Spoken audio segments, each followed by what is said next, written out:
Hello and welcome to this talk on the future of JavaScript, which is like an open discussion on where JavaScript is headed and how Kotlin, a new language of functional programming, which can be compiled into JavaScript or Java, which may replace Java and maybe a powerful paradigm and language in JavaScript web-based coding. And this talk is by me, Dr. Bhimaya Anil K, and it's part of the EduLibre portal called Iruve, and it's hosted on Iruve.cloud. And in this talk, which is a few years old, it's all about how Scala is being replaced by Kotlin for functional programming.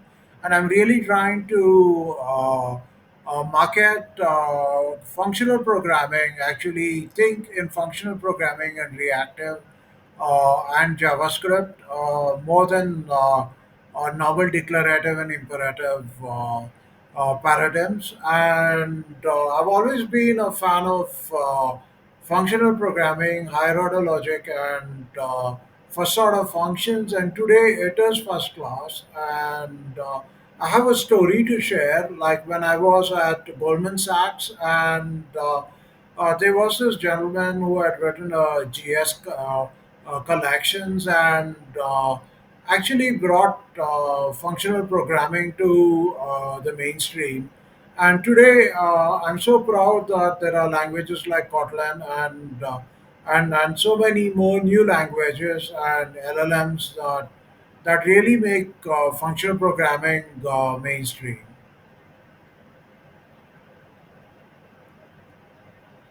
So here's my bio. I'm a innovator, educator, and technologist, NVIDIA AI ambassador. I teach robotics to the graduate student and the student community in general. I'm also an AWS Academy instructor. I teach machine learning courses using AWS Academy content. I am the founder of a nonprofit university, which is EduLibre, and it's called University of Leaves. And each course is available as a book on Amazon Kindle, which you can purchase, or you can borrow from the Amazon Kindle library. And I'm also a CIRTL associate, and CIRTL is an active learning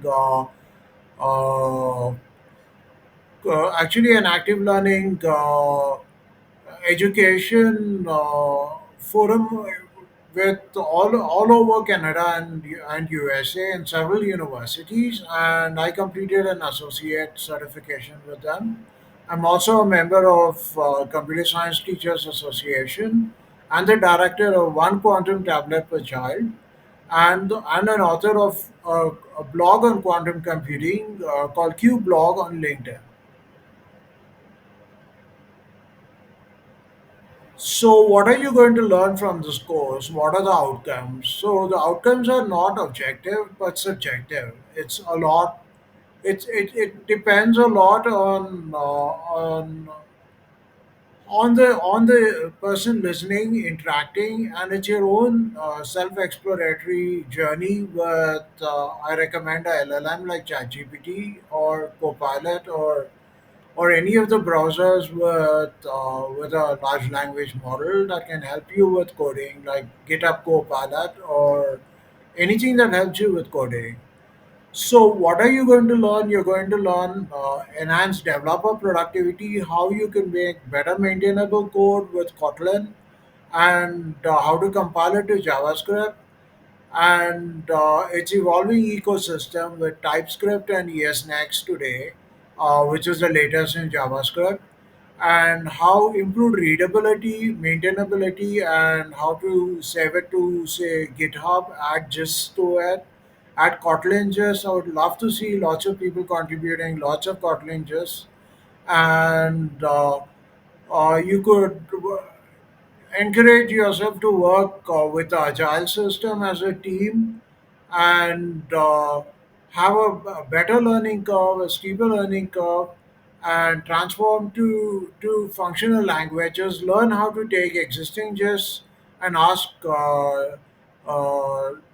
Code GPT to just translate it to functional for you in Kotlin and understand the code. And check code quality actually with the help of an LLM and try to write better and better code.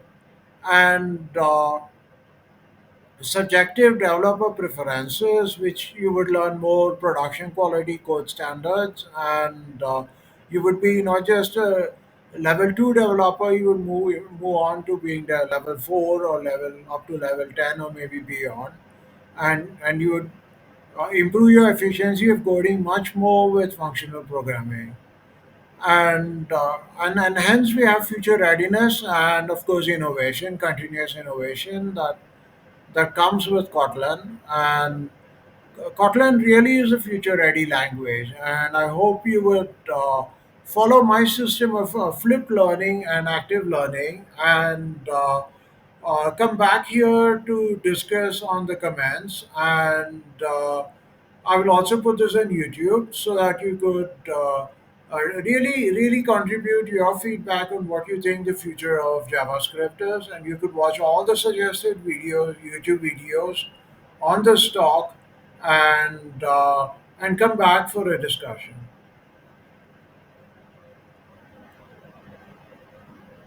Okay, so the first slide is what is imperative programming, and as I said, this is not didactic, this is active. So I have a YouTube video here embedded, and you should watch that video, find out what is declarative programming, what is imperative programming, and why it succeeded initially, and why today functional programming is the norm.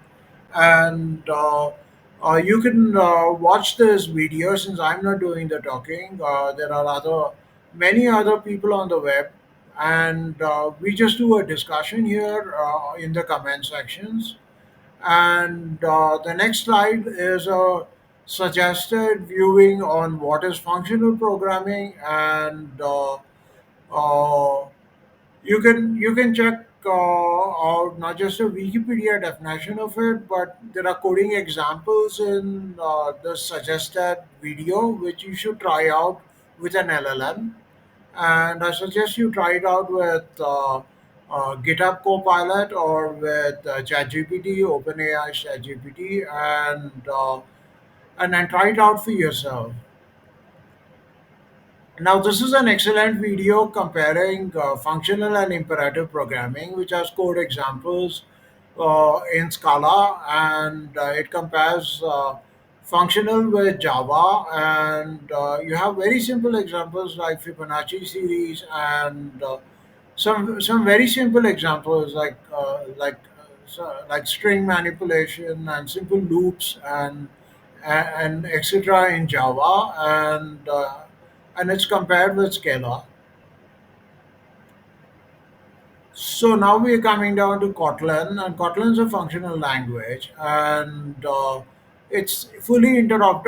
You can compile it to Java, and you can also compile it to JavaScript. And there's something called Kotlin Foundation that Google sponsored and JetBrains did. So you could spend time looking up examples of Kotlin, and I have so many suggested videos for you to watch. So I think you're going to enjoy yourself watching a lot of these videos, trying out the code examples on Code GPT and learning along with an LLM. So here's one more video to watch that continues the Kotlin lessons, and this has many code examples, including DOM editing. DOM is document object model, and it's a must watch. You should watch this video. Here's a continuation of the Kotlin video, the second one to watch, and here's the third part, which is directly on document object model editing. And here's React.js. So after Kotlin, the next JavaScript language is React.js, and This whole talk about the future of JavaScript is centered on DOM, or Document Object Model, and you could just watch these two videos on React.js and DOM, and we have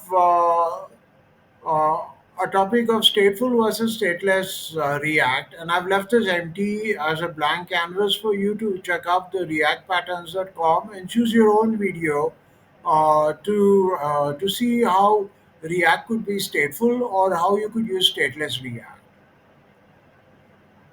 And here's a very nice video, a suggestion about how to use GitHub Copilot and how to use GitHub Copilot to kind of study this topic on stateful versus stateless React.js. So you could watch this video. So finally, we have the last video, the future of JavaScript, where it's headed, and I added this YouTube suggested watching on LLMs. So you have something now called Web LLM, which is a JavaScript LLM that is a lightweight language model that can run on your browser. So maybe this is the future of JavaScript, and you should simply open Web LLM on your browser and chat with it about the future of JavaScript, and let me know what you chat in the comments. So I'm going to log off now, and thanks for joining me in this open discussion episode of Edu Libre on the future of JavaScript.